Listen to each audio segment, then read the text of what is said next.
신앙 고백하심으로 오늘 예배 드리겠습니다. 사도신앙하겠습니다. 전능하사 천지 만드신 하나님 아버지가 믿습니다. 그 외아들 우리 주 예수 그리스도를 믿습니다. 성령으로 인하여서 동정을 하나님이시고 완전 빌라도의 모든 것들을 십자가에 못 박히시고 하나님의 사랑을 증거하시옵소서. 하늘의 것을 전하신 하나님을 믿으시다. 저희로서 산자와 천자를 지켜주시고 성령에서 공부와 공부를 통하고 죄를 사하시고 영원히 사는 것 영원히 사는 것을 믿사옵나이다. 아멘. 이 말씀은 저번 주에 이어 창세기 1장 2절입니다. 다시 읽겠습니다. 창세기 1장 2절입니다. 시작. 땅이 혼돈하고 공허하며 흑암이 깊음 위에 있고 하나님의 영은 수면 위에 운행하시니라.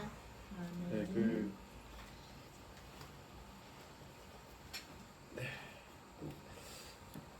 저번 주에 1장에 이어 2장을 나누게 됐는데, 근데 1장 하고 난 뒤에 할 말이 있을까 생각했었습니다. 근데 할 말이 너무 많은 겁니다. 그래갖고 이게 나눌 말씀이 너무 많다라는 생각을 하면서 한 주를 살았습니다. 혹시 사모님께서 그 여행 가셨지 않습니까? 감상이 어떠셨습니까? 굉장히 그게 궁금했습니다. 가는 즐거움, 아, 가는 즐거움, 네. 올 때는 섭섭하고 오기 싫다. 동생들하고 만나는 게 그게 이제 이 얘기하고 하는 즐거움. 근데 그 나라보다는 우리나라가 더 좋지 않나 생각이 들어요. 그러면 그 나라보다 우리나라가 좋다고 생각되시는 이유가 있습니까? 거기는 공기도 그렇고, 공기 안 좋죠. 예, 다른 진짜 안 좋다고. 도로의 그 무질서함, 그러니까 오토바이 때문에 공기가 진짜 안 좋다고 안 그러더라고요. 좋아요. 네. 그렇대. 그러고 뭐저 달랏인가? 네. 나 드랑에서 달랏을 갔는데 달랏 거기는 공기가 좋나요? 예, 좀 괜찮더라고요. 거기는 우리나라 가을날씨 정도 되고, 나트랑은 소나무가 하나도 없고 그냥 산에 풀들이 그냥 마른 느낌, 비가 안 와가지고 그런 느낌인데 그쪽으로 이제 길이 하나 있더라고. 아주 높게 막 올라가가지고 도로가 있는데 그로 가는데 갈수록 그쪽으로 가니까 소나무가 우리나라 소나무 그거 말고 그 우리가 말하는 닉게다 뭐 해송. 해송이요. 해송. 그게 그 소나무가 진짜 아름드리 커가지고. 해송은 또 우리나라 작지 않습니까? 우리나라에 해송이 없어. 그게 우리나라 소나무가 아니고. 네. 예, 그렇더라고. 그게 일본 사람들이 심어놨다 그랬대. 베트남에요. 예, 그 저기 달랏 거기 진짜 소나무가 좋더라고. 그래 거기는 좀 괜찮고 그 비닐하우스가 김해 같더라고. 김해처럼. 예, 김해처럼 그렇게 막 비닐하우스 모든 채소는 거기서 나온다 그러더라고. 거기는 춥고 한낮엔 덥고 겨울 옷을 입고 다니고 그러더라고요. 한낮엔 덥고 저녁엔 춥고요. 예, 좀 쓸쓸하고 우리 이거 히터 틀어놓고 자는데 그리고 잘 심한데 우리나라 사람들이 한 달 살이로 그쪽에 가서 많이 살고 온다고. 그쪽이 좀 괜찮더라고. 그러면 사모님께서 혹시 그곳에 가셨을 때 흑암은 어떤 시간이셨습니까? 흑암 이 말씀 흑암 좀 이렇게 아주 화창한 것 같지 않은 아니 네. 하창하지 않는 그런 날씨. 봄날씨 뽀얗면서 그래. 혹시 마음에는 그런 흑암 같은 느낌은 경험하신 그 시간이 있으셨습니까? 함께 가셨을 때? 오실 때? 섭섭한 공기나 안 좋다. 갈 때는 그냥 동생들은 헤어지니까 좀 섭섭하다. 거기서는 그냥 얘기하고 즐겁고 뭐 그런 거. 전 그게 굉장히 궁금했습니다. 어떤 마음으로 갔다 오셨을까? 근데 제가 이제 김옥희 전사님도 이게 종종 말씀 이제 나누지 않습니까? 나눌 때 준비하시는 시간이 시간을 저희들이 좀 가끔 들었는데 그 준비하실 때 어려움은 없으셨습니까? 준비할 때 오늘 준비도 진짜 첫 여행이라서 준비를 너무 안 한 것 같아. 돈에 대한 그 나라에 대해서 말도 좀 배우고 뭐 그런 걸 좀 하고 갔으면 좋았을 텐데 그냥 성격이 다 그냥 싸가지고 그냥 준비가 없어가지고 준비를 하우머치는 알고 갔잖아. 뭐라고요? 아버지. 진짜 안 됐어. 그래가지고 준비를 너무 안 한 것 같아. 디스카운트라고.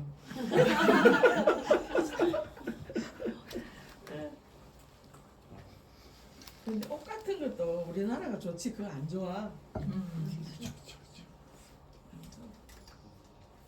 우리나라의 가치를 더 많이 알고 완전 도로 상황이고 교통 상황이고 완전 네. 그 이제 사모님 이 여행 갔다 오신 말씀 얘기도 듣고 싶었고 그리고 이제 잘 다녀오셨나 궁금하기도 하고 그리고 또 말씀과도 분명히 통하는 것이 있을 것 같아서 여쭤봤는데 아마 준비하지 않으셨다고 하셨던 그 시간이 아마 2절에 땅이 혼돈하고 공허하며 흑암이 깊음 위에 있어서 이게 어떤 내용인지 알아볼 수 없는 실제로 가 보셨을 때 아마 베트남이 이런 곳이구나를 알게 되지 아무리 준비를 해도 모를걸요. 저희들이 네덜란드 가기 전에 준비 많이 했습니다. 나름 많이 했는데 진짜 힘들었습니다. 넉 달을 그 캐리어 끌고 다니면서 떠돌아다녔지 않습니까? 애들 다 데리고 근데 저희들은 그 시간이 평생 중에 가장 즐거웠던 시간이었습니다. 진짜 힘들었는데 이거 저거 그 캐리어 끌고 차도 없었기 때문에 기차 타고 그 무게가 얼마만큼 무겁냐면 제가 그 유학을 갈 때 저 혼자 갔는데 캐리어를 4개 끌고 왔습니다. 혼자서 4개 끌고 그 무게가 어느 정도냐면 저 힘이 좋은 편이거든요. 제가 이 악력만 고등학교 때 100kg 나오고 지금 한 80, 60, 70 정도 나오는데 힘이 상당히 좋은 편인데 제가 감당이 안 되는 무게 한 최소한 200kg 정도 됐던 것 같습니다. 이렇게 그래가지고 기차에 4개를 올립니다. 배낭도 꽉 실어가지고 이제 어깨가 주저앉을 정도로 해가지고 4개를 끌어. 왜 그러냐면 아내가 갖고 오기가 어렵기 때문에 아내가 애들 데리고 오는 것만 해도 힘들기 때문에 제가 다 가져갔거든요. 그러고 난 이제 바퀴에 이제 거기서 내려가지고 첫날 숙소 들어가서 한 일주일 거기 잤는데 이제 방을 구하기 전에 일주일 동안 숙소까지 가는데 이거 끌고 가는데 몇 분 걸리냐면 40분이 걸리더라고요. 이거 그 도로가 어떠냐면 도로가 다 돌바닥이거든요. 돌을 다 꽂아놓은 바닥입니다. 그래가지고 덜덜덜덜덜 이렇게 40분간 이렇게 끌고 왔거든요. 진짜 힘들었어요. 온몸이 주저앉을 정도로. 준비를 나름 많이 했는데 준비를 아무리 해도 거기 가서 아는 거랑 비교가 안 되더라고요.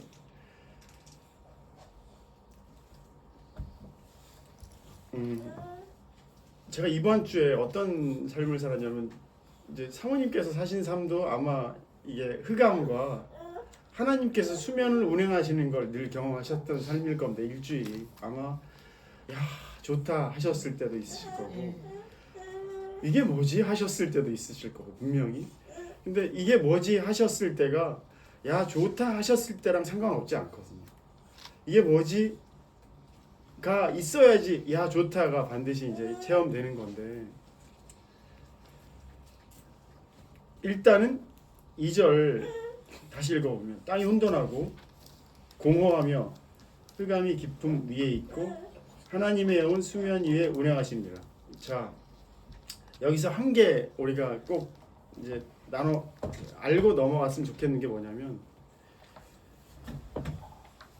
왜 하나님께서 굳이 또 저거 빨고 대단하다.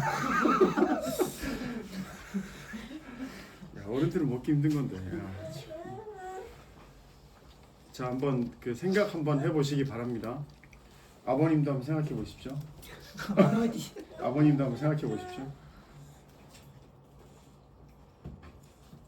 성경에 하나님께서 빛이 있으라, 빛과 어둠을 나누시고 흑암 두시고 흑암이 깊음 위에 있고 굳이 하나님의 영은 그 수면이 운행하셔야 돼요.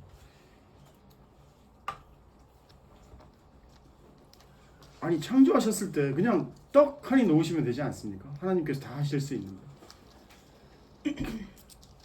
아니 지금 이 시간을 그냥 떡 만들어 놓으시면 되는 거 아닌가요?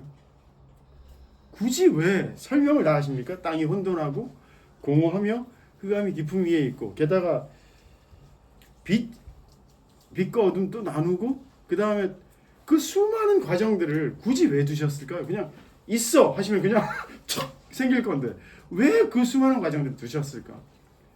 저는 이게 굉장히 궁금하더라고요. 왜 굳이 하나님께서 야 내가 이렇게 많은 과정들을 통해서 이 세상을 창조했어 라는 말씀을 하셨을까?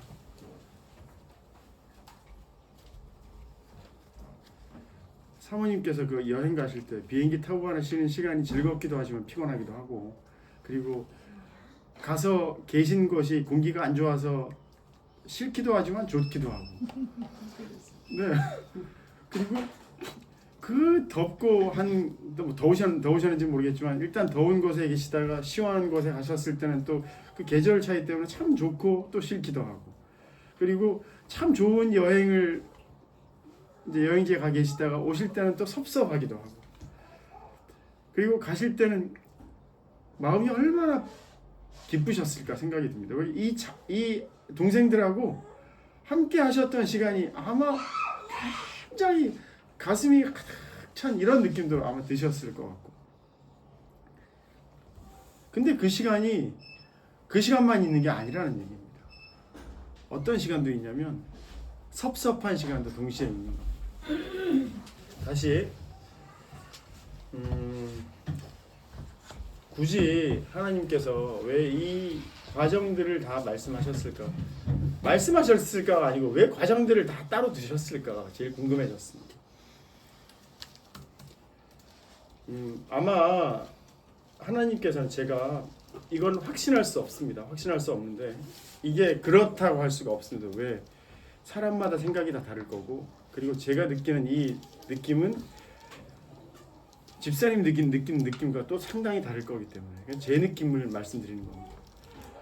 여기서 이제 먼저 말씀드릴 게 뭐냐면 저번 주에 제가 이 교회 카톡에다가 뭘 올려놨습니까? 사진 올려놨지 않습니까?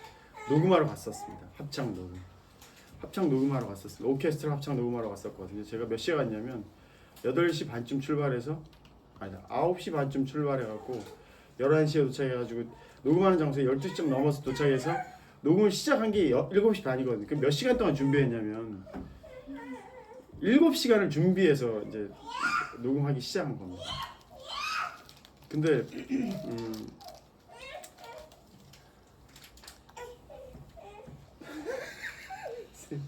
세상 불편한 표정으로 이러고 있는데 나중에 이제 나중에 저 표정이 아마 굉장히 흡족한 표정으로 바뀔 때가 또 올 것 같습니다. 그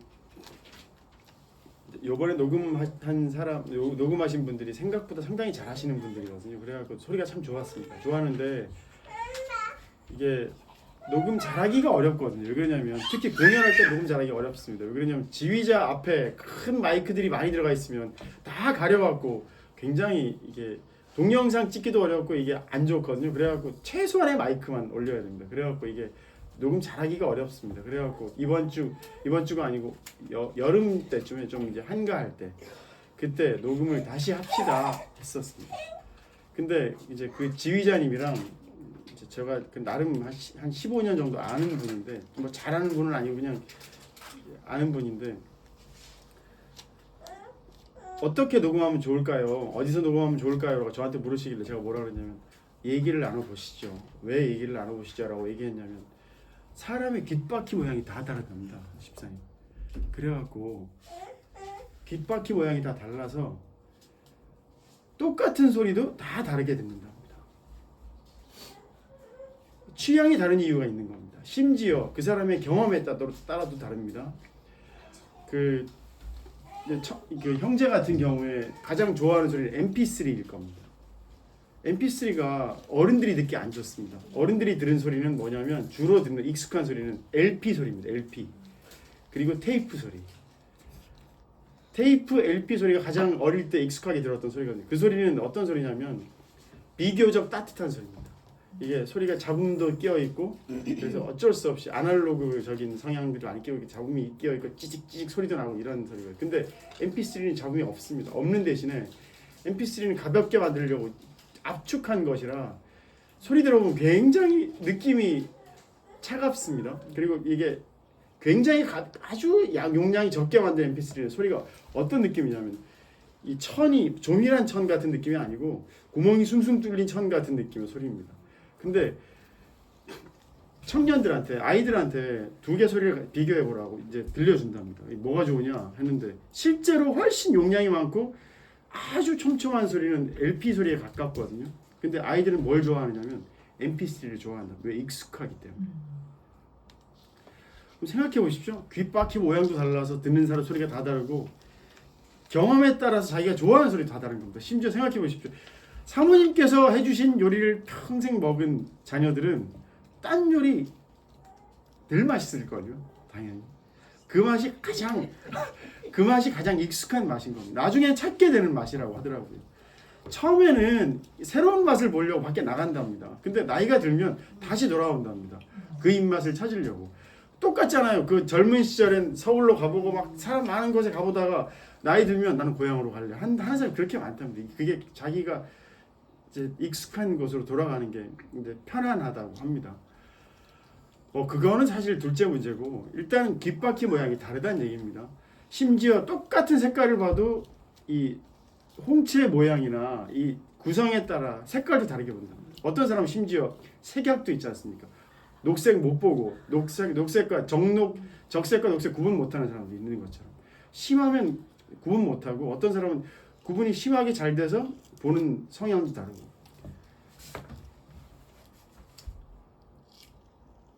제가 2절 땅이 혼돈하고 공허하며 흑암이 깊음 위에 있고 하나님의 영은 수면 위에 운행하시느니라.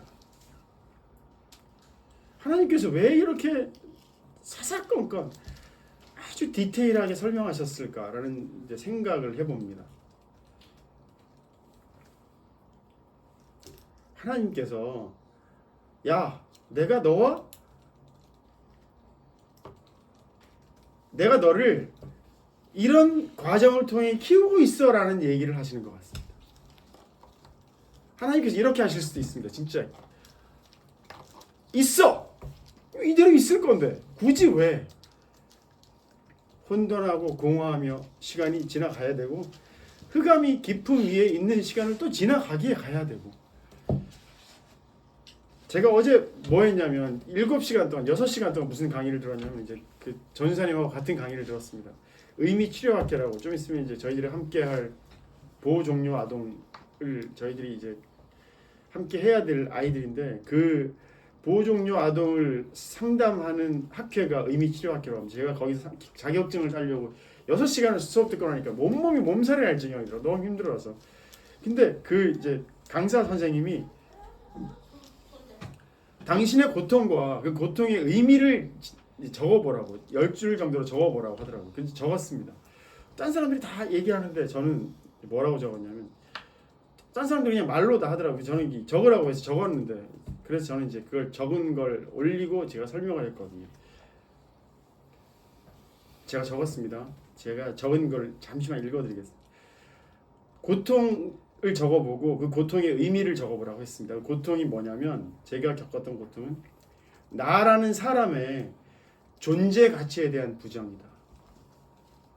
내가 나로 충분한 사람인데 내가 나로 살면 늘 딱이 맞는 삶만 살았다라는 얘기입니다.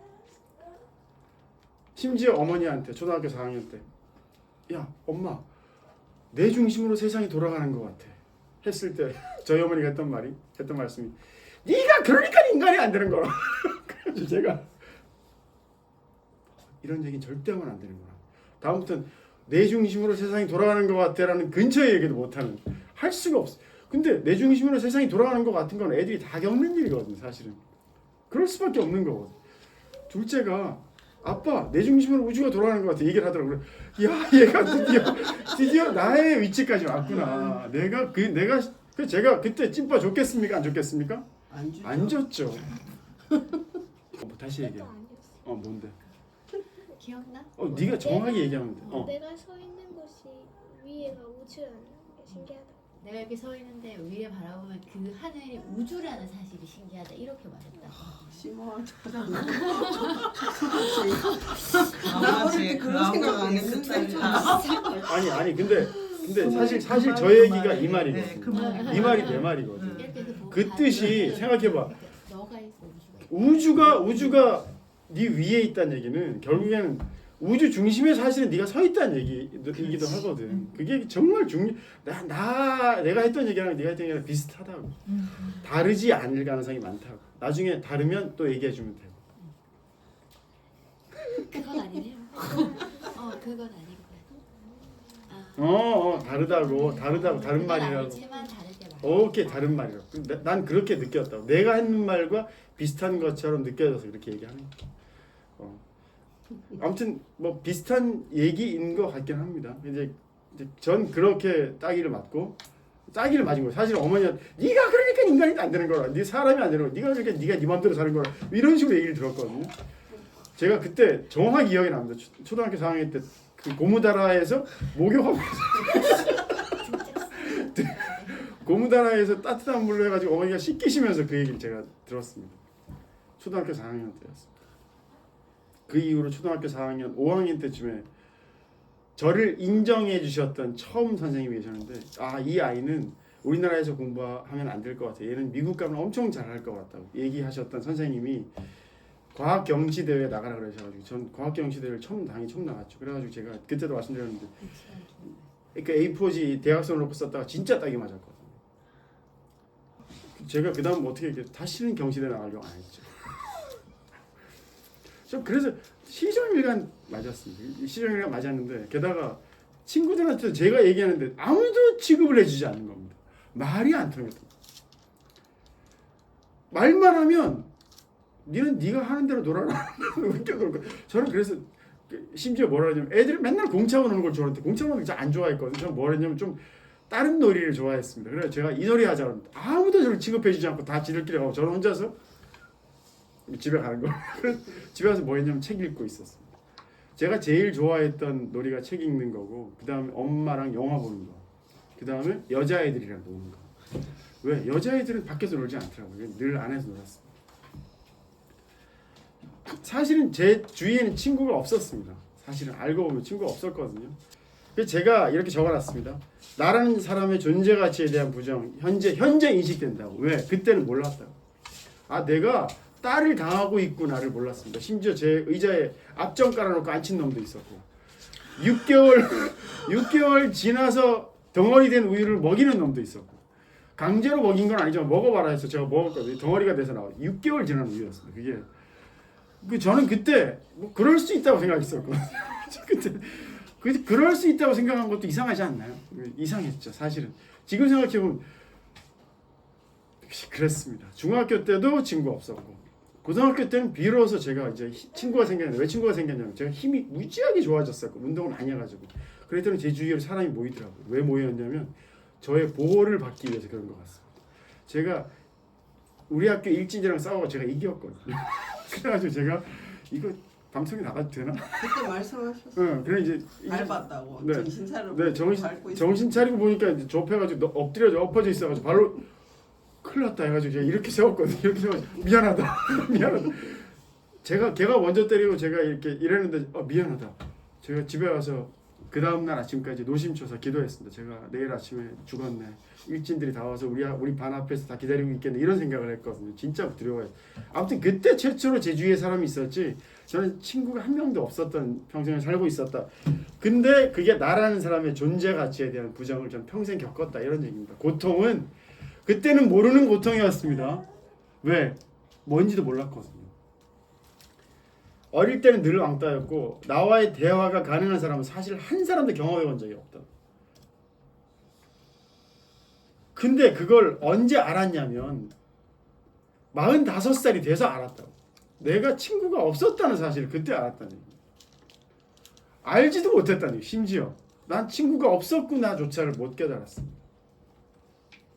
지금 여러분들이 다 겪고 있는 걸 겁니다. 내 마음을 알아주는 사람이 없구나를 언제 아느냐면 내 마음을 알아야지 내 마음을 알아주는 사람을 알 거 아닙니까? 자기 마음도 모르는데 무슨 수로 자기 마음을 알아주는 사람을 알아보겠냐고요. 불편함을 알아보시는 이유가 뭔가요? 딴 데 가보셔서 그런 거지 않습니까? 야 우리나라가 좋구나. 언제 알아보는? 외국 가면 알아보는 겁니다. 공기가 우리나라가 좋구나. 제가 대구가 좋구나 그나마 떠 죽겠는데 지금 27도라고 27도 이미 좀 있으면 30도 넘어가고 한여름 되면 40도가 됩니다. 밤에 38도가 37도 된 밤이 한 21일 30일 정도 되거든요. 진짜 덥습니다. 제가 여기 울산에 와서 열대야를 경험해 본 적이 한 달에 한 여름에 1년에 한 번 정도 하루 정도 경험했습니다. 작년에. 근데 그 대구는 열대야를 20일 정도 경험하거든요. 최소. 밤에 땀을 줄줄 흘리면서 저희들은 에어컨을 안 켜고 자고 전기가 아까워서 이제 선풍기를 틀어보자 하는데 한 5번쯤 깹니다. 5번쯤 깨서 겨우겨우 이제 잠을 자는데 여기서는 거의 그래 본 적이 없습니다. 대신에 여기는 특징이 뭐냐면 모기가 무시하게 많더라고요. 네. 아마 모기가 딱 살기 좋은 온도라고 하더라고요. 근데 여기가 23도에서 뭐 30대 초반까지 모기가 살기 좋. 대구에서는 모기가 못 삽니다. 더워서 모기가 안 돌아다닙니다. 한참 더울 때는. 언제쯤 돌아다니? 가을쯤 모기가 이제 창궐하기 시작합니다. 적당한 온도가 되면. 어쨌거나 사모님께서 가보시니까 이제 드디어 아시잖아요. 그래서 또 이제 밑에 적어놨습니다. 가장 큰 어려움은 나의 감정을 내가 전혀 모른다는 것입니다. 내가 힘들었구나조차를 모르는 겁니다. 내가 왕따였구나를 모르는 겁니다. 내가 어머니가 나에게 참 부담스러운 분이셨구나를 알 길이 없었던 겁니다. 왜? 나는 어머니가 늘 뭐라 그러시면 나는 좋은 엄마야 하셨거든요. 나는 나 같은 엄마가 있니 하셨어요. 늘 그렇게 얘기하셨어요. 나 같은 엄마가 있냐? 나처럼 쿨한 엄마가 있냐? 하셨어요. 아내한테도 나처럼 쿨한 시어머니가 있냐? 왜? 다 해대셨거든요. 아니 승질을 내면 그때 다 푸셨거든요. 무슨 수로 뒤끝이 있겠냐고. 다 푸셨는데 어머니가 지금 안 계셔서 제가 말씀드립니다. 어머니가 만약에 살아계시면 제가 이 얘기 못합니다. 동영상 보실까봐. 그렇죠? 동영상 보시면 어머니가 나처럼 쿨한 엄마가 있냐. 어머니가 저한테 늘 나는 좋은 엄마다. 네 아버지만큼 좋은 아버지가 없었다. 평생 저는 그 얘기 듣고 저는 그런 아버지 어머니 옆에 살았던 아들로 산 겁니다. 한 번도 저는 아버지 어머니가 좋지 않았던 적이 없는 존재로 저는 그들을 인식하며 산 겁니다. 왜? 그들에게 주입식으로 교육받았거든요. 근데 우리들의 아버지 어머니는 우리들에게 사실 좋을 일이 별로 없습니다. 아들들이 여기 오셔서 저번에 오셔서 하셨던 선교사님 오셨죠. 옹성이 오셨는데 저기서 식사하실 때 그 선교사님 뭐라고 하셨냐면 우리 부모님의 품처럼 편안한 품이 있을까요? 하셨거든요. 제가 그 얘기를 듣고 당장 들었던 의문이 있었습니다. 뭔 의문이 있었냐면 부모님의 품이 과연 편했을까요? 아마 편하지 않을 겁니다. 왜? 부모님의 품은 갓난 아이에게 세상 낯선 경험이거든요.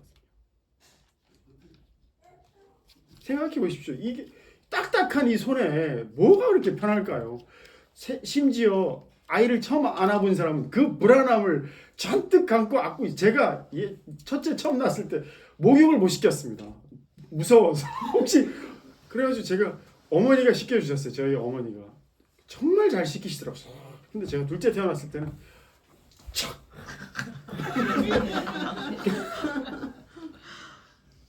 얘가 마음으로 다 느꼈을 거예요. 어머니의 품이 무슨 수로 편할 수 있습니까? 그나마 편한 게 뱃속이었을 거고. 왜? 양수 물 안에 있으면 자기 둥둥 떠다니는, 그래도 이렇게 무중력 공간 비슷하게 해가지고 떠다녔을 건데, 세상 중력 느껴지고 손 딱딱한 손이 느껴지고 그리고 이 불안한 흔들림이 느껴지고 그랬을 건데 뭐가 이렇게 편할까요?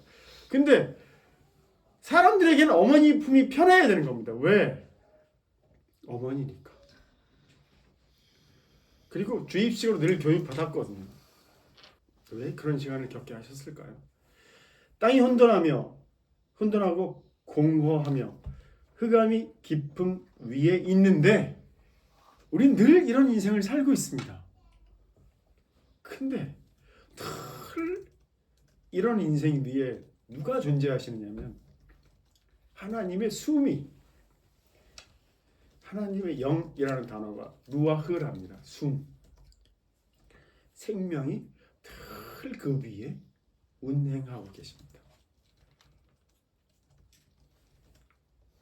늘 왕따였지만 모르고 살고 있습니다. 그 속에 있을 땐 모릅니다. 절대. 아시잖아요. 요리 열심히 하는 사람들에게는 그 맛을 모릅니다. 내내 맡고 있다가 먹으면 냄새가 난리가 있나요? 운동 경기 열심히 뛰는 선수들에게는 운동 경기의 상황이 보이지 않아요. 그래서 밖에서 얘기해 줘야 된다. 야, 거기 이렇게 뛰라고! 사람 모릅니다. 제가 운동 늘 해서 알지 않습니까? 배구 선수로 뛸 때는 안 보입니다, 상황이. 그래서 밖에서 이 감독님이, 코치가 선생님이 거기서 뒤로 가셔야 돼요. 내가 뒤에 있어야 되나? 뒤로 갑니다. 아, 여기 훨씬 잘 받아지네. 그때 아는 겁니다.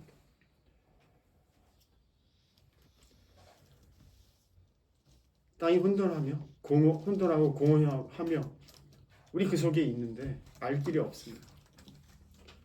한국에 살 때는 한국이 좋은지 모르는 것처럼 우리의 인생에 늘 겪는 어려움들은 하나님께서 일부러 주시는 거. 왜? 내가 너희와 함께 살고 싶어. 근데 나의 가치를 니들이 알아보게 하고 싶은,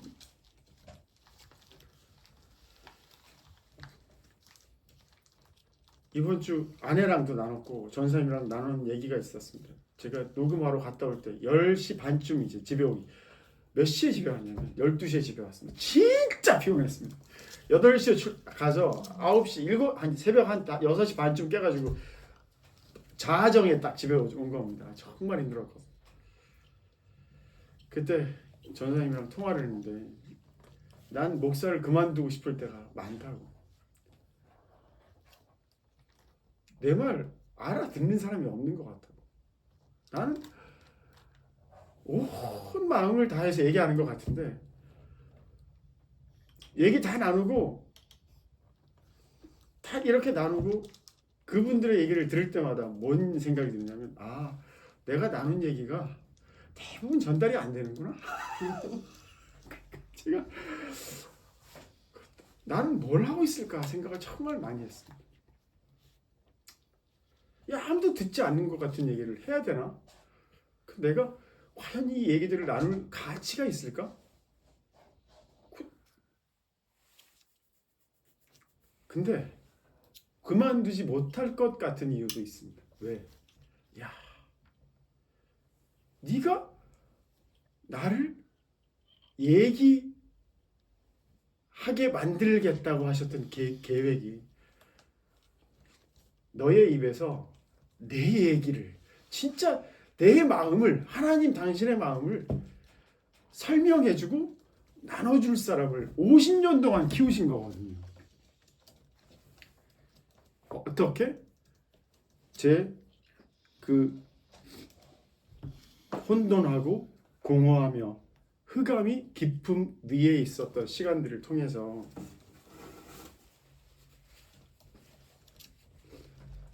네가 드디어 내 얘기를 할 시간이 왔다.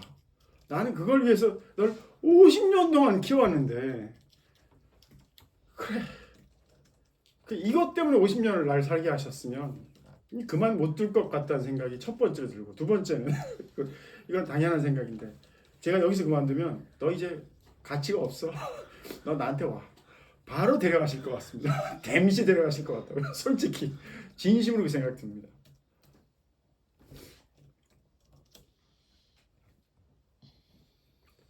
예전에는 말씀드렸잖아요. 아내한테 나 죽고 싶다 생각을 한두 번 한 게 아니거든요. 얘기를 한두 번 한 게 시도 때도 없이 그 얘기했습니다. 근데 죽음이 뭔지 몰랐습니다. 지금은 죽음이 뭔지 알 것 같은데 죽고 싶다는 생각은 안 듭니다. 살 이유도 있고 하나님께서 여기까지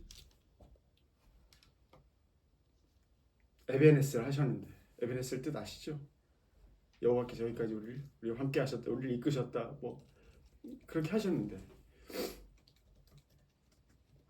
그 이유도 알겠는데 그래서 못 그만두겠구나.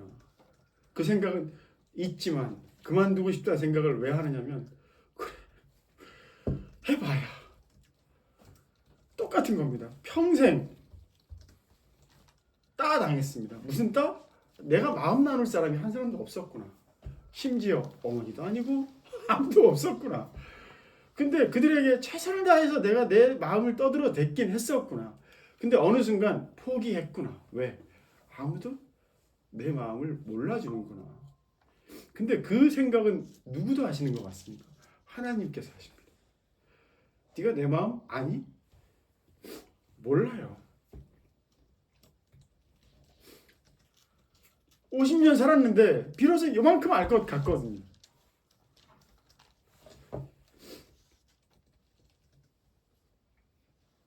(70년) 살면 조금 더 알 것 같습니다. 형제는 형제의 마음을 딴 사람들이 많이 안다고 생각하나요? 아니.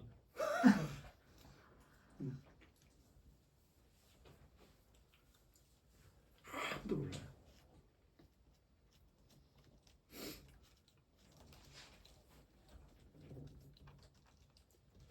그래서 이번 여름에 녹음을 다시 하기로 했는데 그 지휘자 선생님이랑 제가 했던 얘기가 뭐냐면 얘기를 좀 합시다.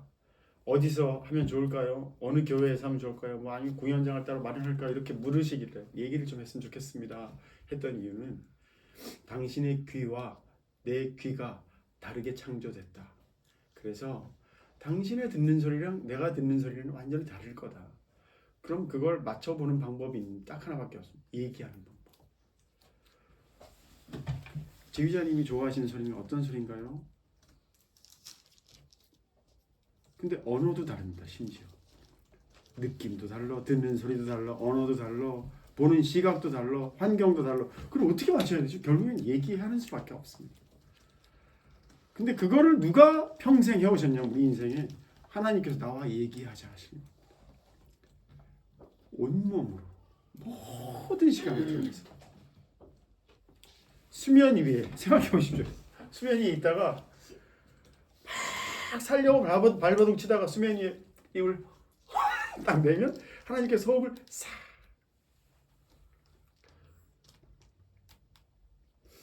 또 들어가겠죠. 들어갈 겁니다. 나눌 얘기는 진짜로 많습니다.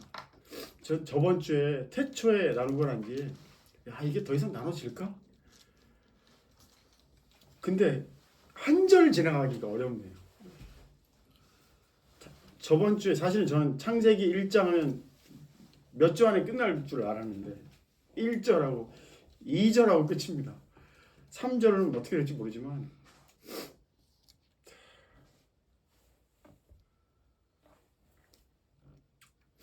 네. 그래서 오늘 아침에 아내랑 대화를 하다가 제가 문득 드는 생각을 구절 하나로 정리했는데 그것만 말씀드리고 마치겠습니다. 눈에 보이는 것의 존재의 이유는 눈에 보이지 않는 것들을 위해서 아닐까라는 생각이 드는 겁니다.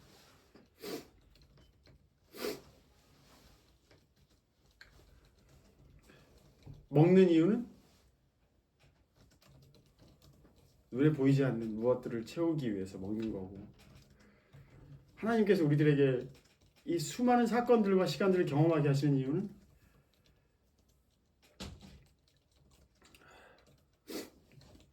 또 있겠죠.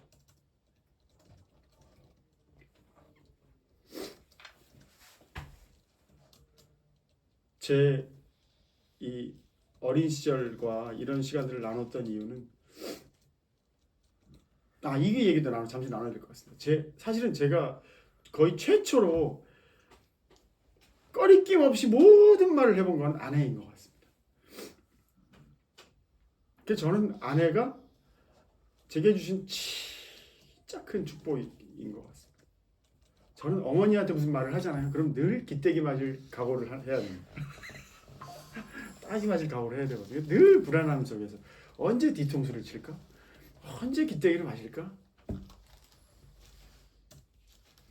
선생님한테 얘기할까요? 불가능하죠. 언제 또 기대기를 맞을까?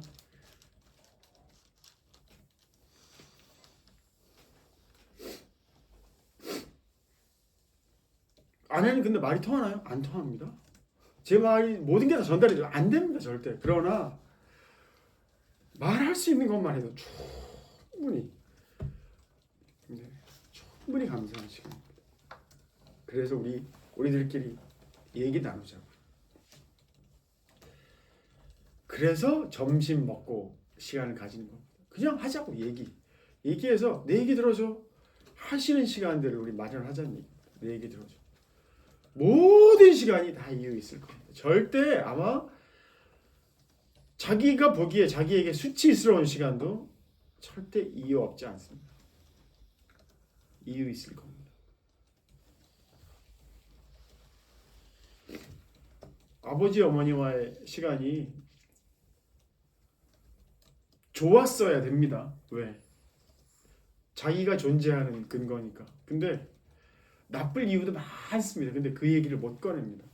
아버지 어머니가 나쁘다 이런 얘기를 하는 게 절대 아닙니다. 우리는 우리 자신에게 하나님께서 주신 시간들의 의미를 반드시 찾아낼 시간들을 살고 있다. 하나님께서 그 시간들을 계속 주고 계신다. 땅이 온전하고 공허하며 흑암이 깊음 위에 있고, 그래서 하나님께서 숨을 불어 넣어주시는 시간들을 늘 살고 있다. 꼭 경험하는 우리들의 관계가 우리들이 함께 나누는 시간들이 됐으면 좋겠습니다. 베트남 잘 갔다 오셔서 참 감사드리고 거기서 있었던 그 마음들을 시간들을 나눠주셔서 또 감사드리고요. 네, 오늘 2절에 나눔은 여기까지 하겠습니다. 다시 마지막 한 번만 더 정리하고, 땅이 혼돈하고 공허하며 흑암이 깊음 위에 있는 시간을 굳이 하나님께서 따로 이렇게 적어놓으신, 한 번에 그냥 만드셔가지고 아무 이유도 설명하지 않으실 수 있는데, 우리들에게 아마 이런 인생을 살게 하실 거다, 살게 하셨다. 그리고 그 중에도 늘 하나님의 영은 수면 위에 운행하시고 계실 거다.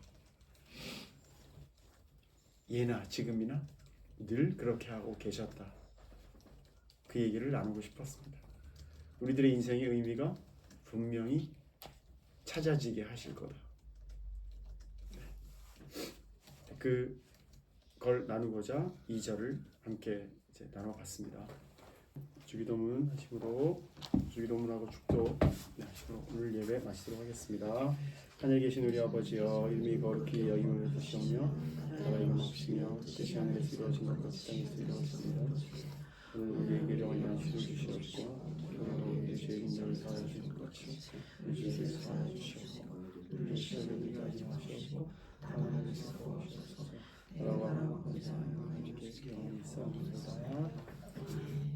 지금은 주 예수 그리스도의 은혜와 하나님의 사랑과 성령의 교통케 하심이 우리와 함께 있게 하시옵소서. 아멘.